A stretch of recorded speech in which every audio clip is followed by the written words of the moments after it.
Baik, Assalamualaikum warahmatullahi wabarakatuh. Pada pertemuan ketiga ini, saya masih hendak menjelaskan mengenai konten yang ada pada pendahuluan suatu penelitian. Yang pada minggu kemarin kita sudah berdiskusi mengenai ruang lingkup. Kemudian saya kuatkan dengan overview mengenai apa itu masalah penelitian. Jadi kemarin kita sudah sepakat bahwa penelitian itu berangkat dari adanya masalah. Kemudian syarat-syarat aspek atau hal yang bisa dijadikan masalah penelitian kemarin juga sudah kita diskusikan ya, yaitu mempunyai keaslian, asli atau up to date, kemudian menyatakan suatu hubungan fenomena ya. Kalau untuk skripsi kemarin kita sepakat untuk minimal ada analisis bivariat, hubungan antara variabel satu dengan variabel yang lain. Jadi tidak hanya menggambarkan deskripsi atau yang tidak hanya bersifat deskriptif. Kemudian merupakan hal yang penting ya, yang dianggap penting atau bermanfaat untuk perkembangan ilmu saat ini, kemudian visible mungkin atau memungkinkan untuk diuji dan kemudian dinyatakan dalam bentuk pertanyaan. Jadi rumusan masalah itu berupa pertanyaan. Nah, di dalam proposal nanti, di dalam proposal skripsi, rumusan masalah itu muncul setelah latar belakang atau background. Ya, backgroundnya apa? Kok bisa muncul masalah itu diceritakan di latar belakang. Nah, untuk teknis latar belakang nanti kita akan diskusikan di dalam praktikum. Nah, kemarin kita sudah sepakat bahwa layak atau visible atau mungkin untuk diuji itu ada beberapa aspek yang mempengaruhi. Yang pertama adalah data atau metode pengukuran datanya tersedia. Ya, jadi kemarin kalau kita mau penelitian, lihat misalnya di UIN. Di UIN mau analisis mengenai kadar air dari produk pangan. Apakah di lab UIN itu mampu untuk menganalisis kadar air? Oh, ternyata di situ ada oven, ada destilator. Nah, ternyata bisa dengan metode oven atau metode destilator. Kemudian kalau mau mendeteksi adanya lemak dalam bahan pangan, bisa nggak ya? Kita cek di dalam laboratorium. Oh iya, ternyata di situ ada perangkat soklet sehingga kita bisa melaksanakan proses ekstraksi. Begitu juga penelitian di lapang misalnya. Apakah pada saat kita membutuhkan data persentase lemak tubuh di dalam masyarakat ya, pada saat kita survei itu bisa nggak didapatkan? Nah, kita punya alat nggak? Ada nggak alat untuk mendeteksi persen lemak tubuh? Atau hanya menggunakan skin kaliper ya untuk mendeteksi yang pakai lemak subkutan itu, pakai penjepit itu? Apakah hanya estimasi itu atau bisa langsung ada BIA yang kita pegang kemudian kita gunakan sebagai alat dengan memanfaatkan gelombang elektromagnetik untuk mendeteksi persentase lemak? Nah, itu silakan nanti diperhatikan. Kemudian peralatan tadi, situasi dan kondisi yang memungkinkan. Situasi kondisi yang memungkinkan kemarin juga kita sudah sepakat. Misalnya kita perlu penelitian mengenai pasien COVID ya, daya terima makanan di rumah sakit.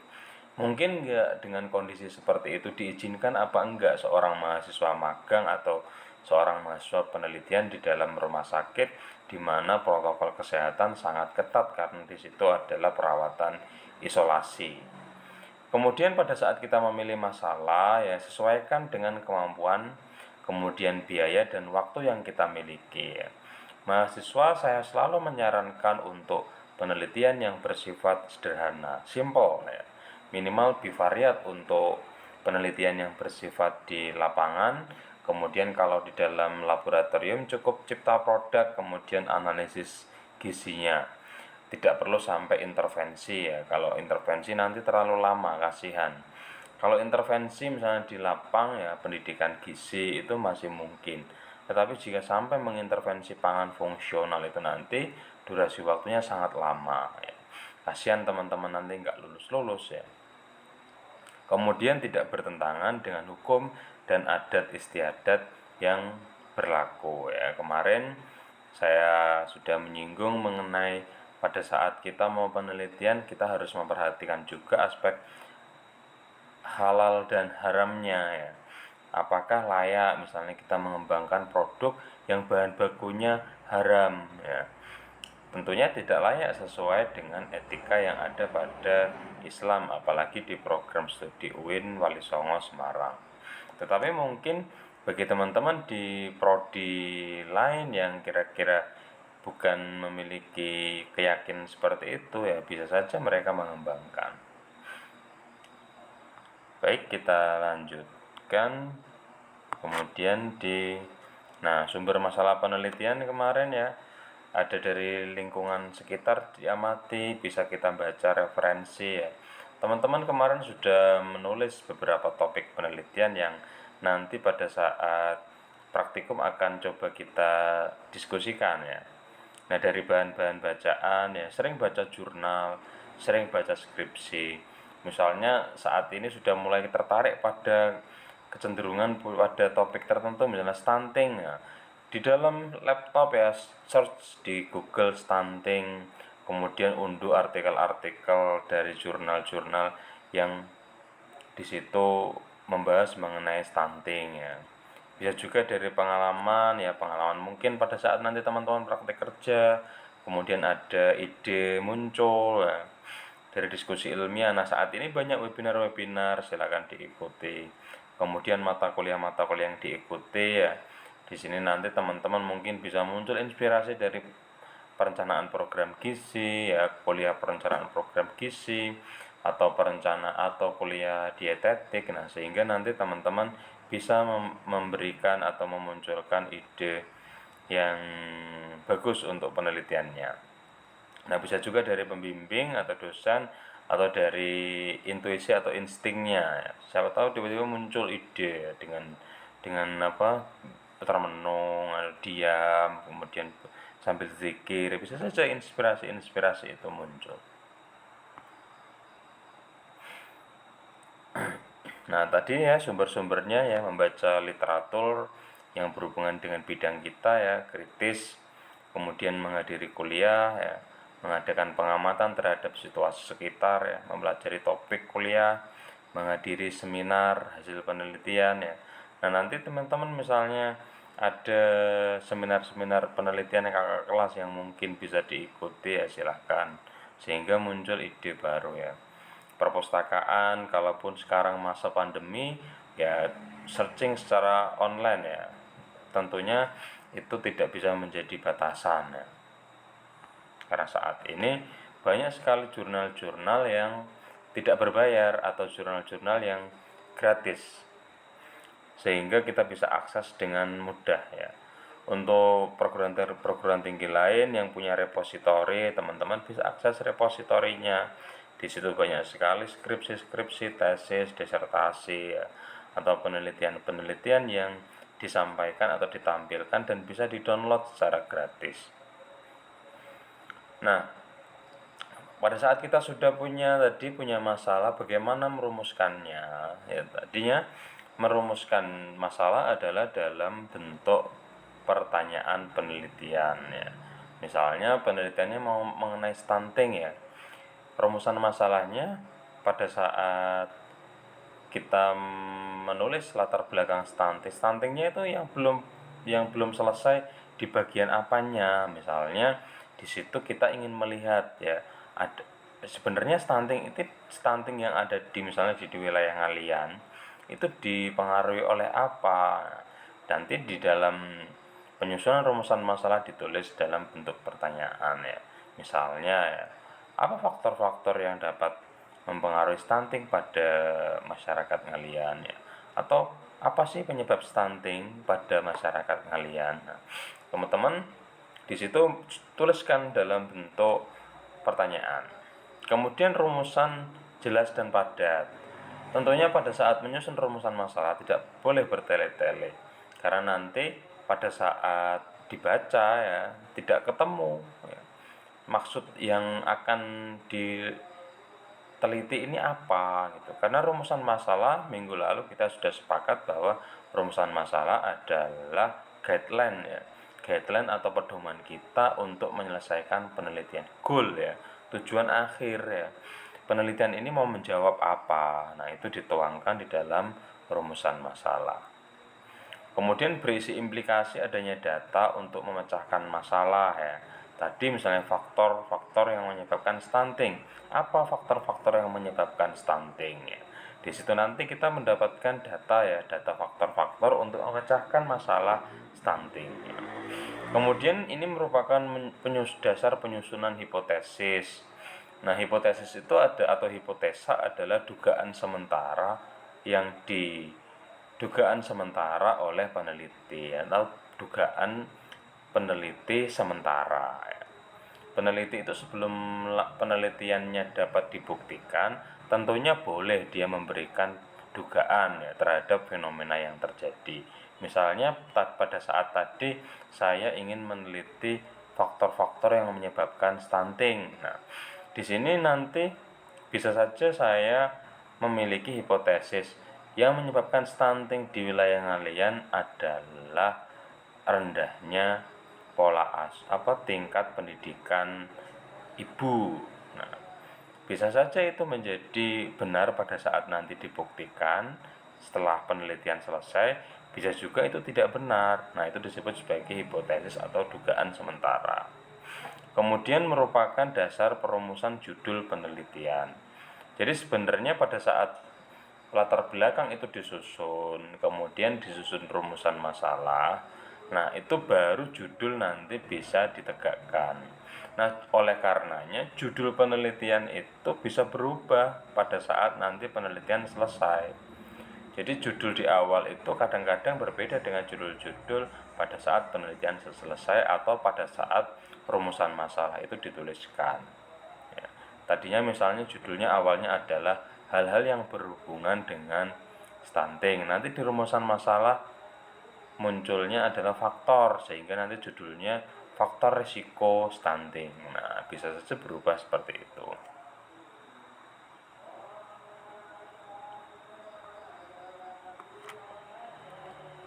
Nah, kemudian awal dari proposal itu yang pertama adalah judul ya di halaman depan. Kemudian yang kedua adalah latar belakang ya di bab pendahuluan bab 1. Judul itu halaman judul sendiri. Kemudian ada halaman pendahuluan atau bab 1. Nah, bab 1 ini berisi latar belakang, kemudian rumusan masalah, tujuan penelitian, kemudian manfaat dan hipotesis. Jadi ada latar belakang, rumusan masalah, manfaat, kadang-kadang juga tulis, kadang-kadang tidak. Latar belakang tadi rumusan masalah, kemudian tujuan, kemudian manfaat, iya bisa tidak, kemudian hipotesis atau dugaan sementara. Nah, setelah memformulasikan masalah, selanjutnya dirumuskan tujuan penelitian. Tujuan penelitian adalah pernyataan tentang apa yang ingin diketahui. Kalau tadi rumusan masalah berupa pertanyaan, tujuan adalah bentuk kalimatnya pernyataan. Misalnya tadi, apa hal-hal atau apakah yang menyebabkan stunting di daerah ngalian, di wilayah ngalian, atau apa saja faktor risiko stunting di wilayah ngalian. Kemudian di judulnya, di tujuannya dituliskan ya. Tujuan penelitian ini adalah ingin mengetahui faktor risiko stunting yang ada di wilayah ngalian Semarang. Nah, jadi bentuk kalimat yang awalnya berupa pertanyaan menjadi kalimat pernyataan ya, dengan konten yang hampir sama. Nah, kemudian harus dinyatakan lebih spesifik dibanding permasalahan masalah. Ini jika ada tujuan khusus ya. Kadang-kadang cukup hanya satu tujuan umum yang di situ lebih hampir sama dengan rumusan masalahnya. Kadang-kadang juga perlu diuraikan, ada tujuan umum dan tujuan spesifik atau tujuan khusus ya. Nah, perumusan masalah merupakan konsep yang masih abstrak ya. Abstrak karena dalam bentuk pertanyaan, kemudian tujuan itu diwujudkan dalam keadaan yang lebih konkret atau yang bisa diukur. Nah, kemudian judul penelitian. Judul penelitian ini merupakan format kesimpulan atau isi dari keseluruhan penelitian. Makanya judul itu penting ya. Judul penelitian itu penting karena terkadang ada penelitian antara judul dengan isinya itu tidak sama. Nah, itu tidak baik. Makanya judul itu harus mencerminkan apa yang ada di dalam isi dari penelitian itu. Namanya dia judul ya, berarti dia mewakili atau intisari dari suatu penelitian atau suatu skripsi. Oleh karena dia merupakan format kesimpulan. Jadi nanti kesimpulan dari penelitiannya apa, nanti judulnya mengikuti. Makanya kadang-kadang judul di proposal dengan judul di akhir skripsi itu berbeda. Kenapa? Karena pada saat menyusun proposal itu kita masih menduga. Sedangkan pada saat skripsi selesai itu kita sudah terjawab hipotesis atau dugaan kita. Sehingga nanti pada saat menulis kalimat kesimpulan itu adalah fakta yang ada, dan itu nanti yang kita akan tarik untuk merubah judul jika memang perlu perubahan. Nah, konsep utama dan variabel yang diteliti perlu dimasukkan. Misalnya, kita mau meneliti mengenai hubungan antara obesitas dengan resiko diabetes. Nah, di situ antara obesitas ya, diabetes itu merupakan variabel utama dan itu harus muncul di judul. Nggak boleh penelitian mengenai hubungan obesitas dan diabetes tetapi di judulnya nggak muncul ya, munculnya hanya obesitas. Nggak boleh, karena di situ nanti tujuan atau inti utama dari variabel yang diteliti itu harus ada di dalam tujuan. Bila terlalu banyak, pilih istilah yang dapat merangkum variabel-variabel tersebut. Nah, tadi misalnya hubungan antara pendapatan ayah, pendidikan ibu, pola asuh ya, infeksi dan kemudian sanitasi, pelayanan kesehatan ya. Kemudian itu mau kita kaitkan dengan stunting. Nah, ini terlalu banyak kalau kita sebutkan semuanya di dalam judul ya, maka diganti dengan faktor resiko. Nah, sehingga aspek-aspek yang lain itu mana yang menjadi faktor resiko stunting. Nah, jadi diringkas seperti itu. Rumuskan secara jelas dan spesifik hubungan antara variabel juga populasi yang menjadi sasaran penelitian ya. Panjang judul maksimum 20 kata substantif. Kalau bisa ya lebih sedikit dari itu. Karena kalau semakin simpel itu orang membaca itu semakin mudah. Nah, orang membaca kalau mudah itu nanti dia akan lebih tertarik untuk melanjutkannya dibandingkan dengan bahasa yang sangat bertele-tele. Jadi simpel, tegas ya, rinci, tegas tapi dia singkat. Nah, itu yang sulit. Nah, biasanya di dalam judul penelitian ada sifat dan jenis penelitian, apakah hubungan atau keterkaitan, apakah menguji perbedaan atau hanya analisis, atau dia ingin melihat faktor resiko menggunakan regresi ya. Tergantung sifat-sifat atau jenis penelitiannya. Apakah dia intervensi, apakah menguji pengaruh atau uji efek ya. Kemudian objek yang diteliti, penelitian tentang apa ya, misalnya tentang minuman daun katuk untuk booster ASI, misalnya mau mengembangkan itu, maka di dalam judul harus ada nama daun katuk ya beserta nama ilmiahnya. Kalau tidak ada ya nanti bisa menimbulkan perbedaan antara judul dengan konten utama. Kemudian subjek, kalau misalnya ada pelaku yang berupa manusia, misalnya orang dewasa ataukah dia lansia ataukah dia anak, nah itu perlu muncul. Misalnya pola pola makan ya, pola makan masyarakat di wilayah ngalian ya.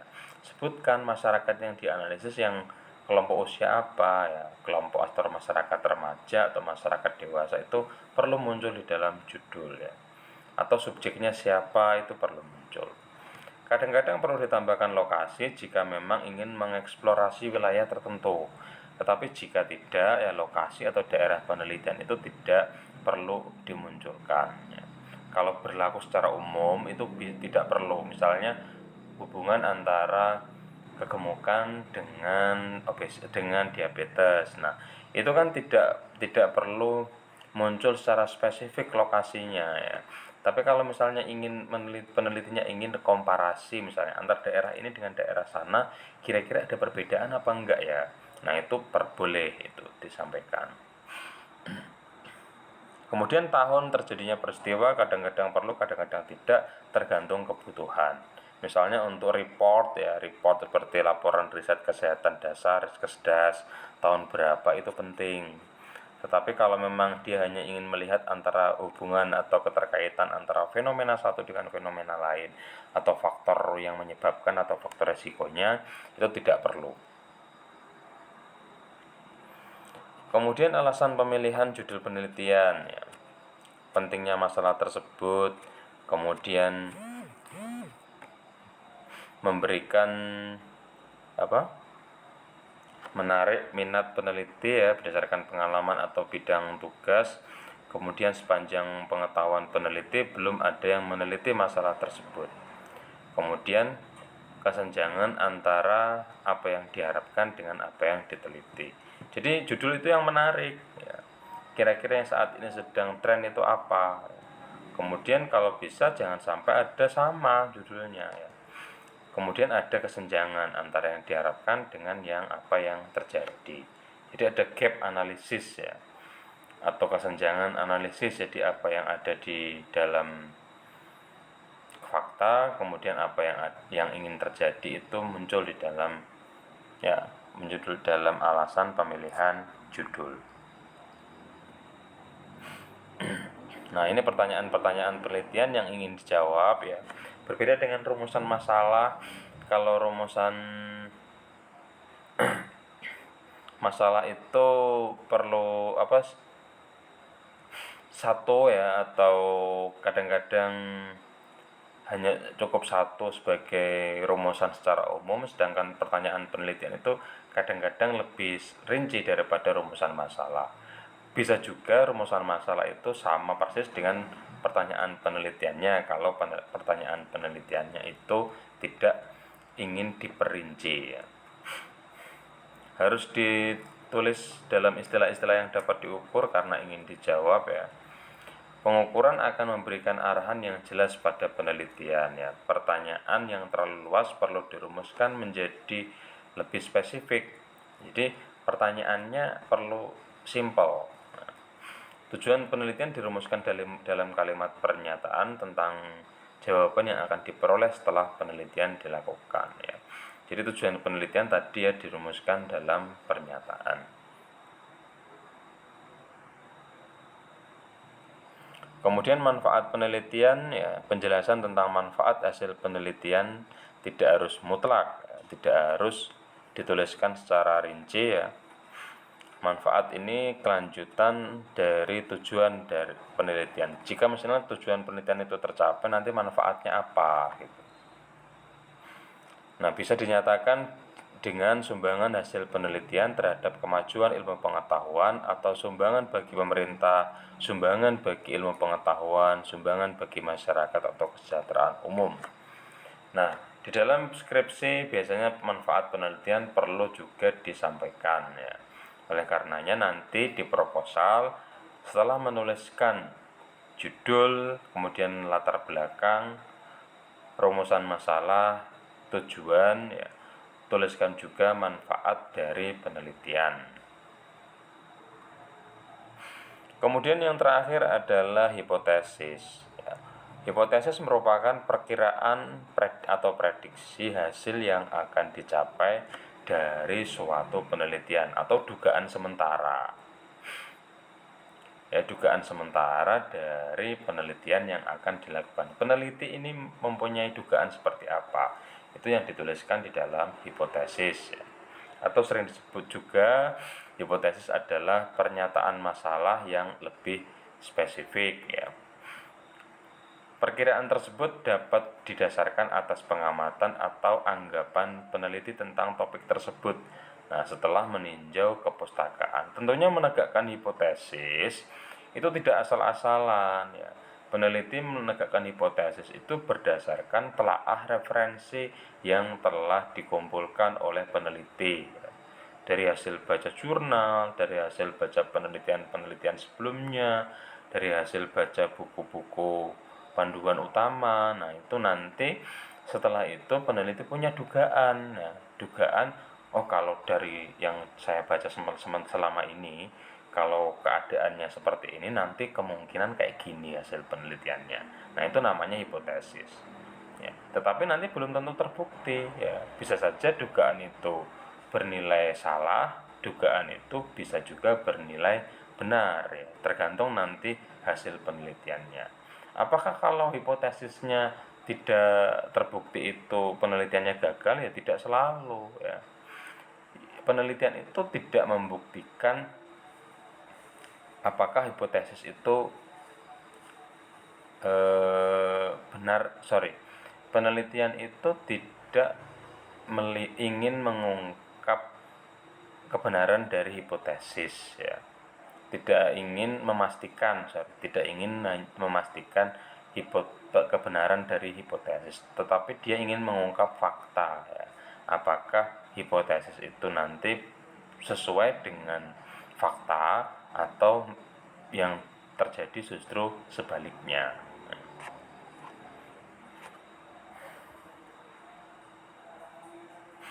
Nah, hipotesis yang baik dinyatakan secara singkat, jelas, dan masuk akal. Reasonable ya, masuk akal. Jadi kalau tadi ya, orang yang sudah baca telaah pustaka, yang sudah baca referensi, baca sumber-sumber variabel-variabel yang akan diteliti itu sudah ditelaah dan dibaca, kemudian menegakkan hipotesis, tentunya tidak rasional ya, atau akan tetap masuk akal. Kalau menegakkan hipotesis tanpa telaah pustaka nanti bisa jadi hipotesisnya tidak rasional atau tidak masuk akal. Ya, memperlihatkan operasional dari variabel yang diukur ya, bisa hubungan, korelasi atau perbedaan sehingga dapat diuji. Misalnya kalimat hipotesis ya, terdapat hubungan antara kegemukan dengan diabetes ya, atau tidak terdapat hubungan antara kegemukan dan diabetes ya. Sehingga nanti terdapat hubungan dan tidak terdapat hubungan itu nanti yang akan diuji secara statistika kalau kita menggunakan analisis inferensial. Nah, hipotesis penelitian harus berdasarkan temuan studi terdahulu yang relevan. Misalnya sebelumnya ditemukan antara kegemukan dan hipotesis itu berhubungan. Nah, tentunya pada saat kita menegakkan hipotesis ya terdapat hubungan ya. Karena penelitian-penelitian sebelumnya itu telah mengungkap fenomena seperti itu. Nah, masalah nanti di penelitian kita itu sama atau tidak itu hasil dari penelitian kita. Nah, ada dua cara menyatakan hipotesis, yaitu ditulis H0, ada hipotesis 0, kemudian ditulis hipotesis alternatif atau H1. Hipotesis 0 menyatakan keberadaannya tidak ada ya, atau ditulis dalam kalimat negatif ya. Tidak ada pengaruh, tadi tidak ada hubungan ya, tidak ada perbedaan ya. Merupakan hipotesis statistik yang dapat diuji kebenarannya ya. Hipotesis alternatif, sedangkan H1 atau hipotesis alternatif ya, merupakan pernyataan operasional. Hipotesis penelitian merupakan harapan yang berdasarkan teori atau berdasarkan pengamatan. Ini harapan. Sedangkan yang hipotesis 0 tadi adalah dinyatakan dalam kalimat yang negatif. Ya, tidak ada pengaruh, tidak ada hubungan. Sedangkan H1-nya jika mau menuliskannya dengan kalimat H1 ya, atau hipotesis alternatif, berarti terdapat hubungan ya. harapan kita meneliti ini terdapat hubungan antara kegemukan dan diabetes. Sedangkan kalau ditulis dalam bentuk H0 ya tidak terdapat hubungan antara kegemukan dan diabetes. Nah, pada kenyataannya hipotesis 0 itu sebenarnya berlawanan dengan kebenaran yang diharapkan. Jadi karena ditulis tidak ada hubungan tadi, sebenarnya kita ingin melihat adanya hubungan, tapi H0 menuliskan sebaliknya. Nah, beberapa peneliti menggunakan hipotesis 0 maupun hipotesis alternatif. Ada pula yang tidak mengemukakan hipotesis meskipun dilakukan analisis statistika secara inferensial. Jadi boleh ditulis, boleh tidak. Tapi kalau saya untuk memfasilitasi nanti, karena karakteristik dosen pembimbing yang berbeda-beda, saya ingin teman-teman tetap menuliskannya. Ya. Nah, dalam pembuktian hipotesis alternatif HA atau H1 diubah menjadi H0 agar peneliti tidak mempunyai prasangka, kemudian dikembalikan lagi ke H1 atau HA pada akhir pengujian hipotesis. Jadi gini, peneliti itu boleh memiliki dugaan, ya, tetapi nggak boleh memiliki prasangka yang cenderung akan merubah penelitian. Misalnya, kita boleh menginginkan adanya hubungan, menduga adanya hubungan. Kita boleh menduga adanya hubungan antara kegemukan dan diabetes. Tetapi kita tidak boleh ya menginginkan penelitian kita itu sedemikian rupa sehingga hubungan itu bisa tercipta. Misalnya melalui modifikasi kuesioner ya, atau mencari orang yang gemuk-gemuk tapi yang punya diabetes sedangkan yang kurus tidak. Nah, itu menjadi prasangka peneliti ya. Jadi peneliti hanya boleh menduga ada hubungan atau tidak ada hubungan, tetapi tidak boleh men-setting atau menginginkan penelitian itu arahnya ke salah satu pengujian hipotesis tadi. Jadi nggak boleh berprasangka tapi boleh menduga.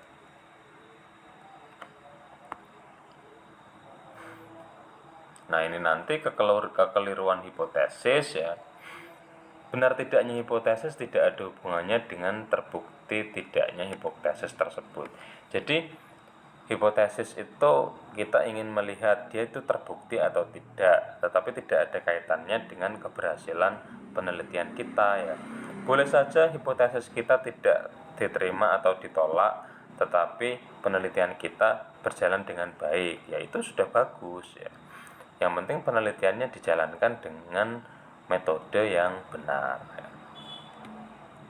Nah, kesalahan penarikan kesimpulan bisa dikarenakan kesalahan sampel atau adanya variabel lain yang tidak terkontrol. Misalnya, seharusnya kegemukan itu berkaitan dengan diabetes. Kok di dalam penelitian saya itu nggak ada hubungan? Nah, bisa saja pada saat sampling ya itu ada kesalahan, atau selain kegemukan itu ada faktor lain, misalnya juga dipengaruhi oleh kebiasaan olahraga. Orang di sini gemuk tapi sering olahraga sehingga dia tidak diabetes ya. Atau yang kurus itu yang agak kurus atau enggak begitu gemuk tetapi dia nggak pernah olahraga, justru dia yang kena diabetes. Nah, seperti itu faktor lain yang tidak bisa dikontrol oleh peneliti. Menolak hipotesis yang seharusnya diterima disebut kesalahan jenis 1 ya. Menerima hipotesis yang seharusnya ditolak disebut kesalahan jenis 2. Ini nanti yang akan dijelaskan lebih lanjut di statistika yang poin ketiga. Nah, ada juga penelitian yang tanpa hipotesis ya. Seperti penelitian yang menciptakan produk ya, atau menganalisis kandungan zat gizi dari suatu produk pangan, itu tanpa hipotesis juga bisa. Nah, yang terakhir adalah asumsi. Di dalam penelitian, asumsi itu perlu ditegakkan. Tujuannya apa? Ya, untuk memastikan bahwa penelitian ini sudah benar-benar dilakukan. Secara definisi, asumsi adalah suatu hal yang telah diyakini kebenarannya oleh peneliti sehingga tidak memerlukan pengujian. Misalnya, contoh asumsinya, alat ukur yang digunakan itu sudah akurat. Asumsi peneliti ini sudah akurat ya. tentunya dengan awalnya dengan kalibrasi, kemudian peneliti mengasumsikan bahwa setelah dikalibrasi itu ya semua yang diukur dengan alat itu akan memberikan hasil yang akurat, ya. Atau penilaian yang diberikan responden benar, ya. Jadi kita dapat data dari responden, ya, dapat data banyak dari responden, asumsi kita ya data itu benar, ya, pada saat kita menggalinya dengan cara yang benar, ya. Kalau tidak ada asumsi seperti itu nanti kita bisa dibantah, ya. Siapa tahu itu tidak benar, ya pokoknya kita asumsikan bahwa itu benar, ya, karena kita sudah mengambil dengan cara yang benar. Kemudian semua subjek penelitian ada dalam kelompok yang homogen. Jadi dari saya itu ya, sudah siap penelitian ya teman-teman. Saya tutup. Wassalamualaikum warahmatullahi wabarakatuh.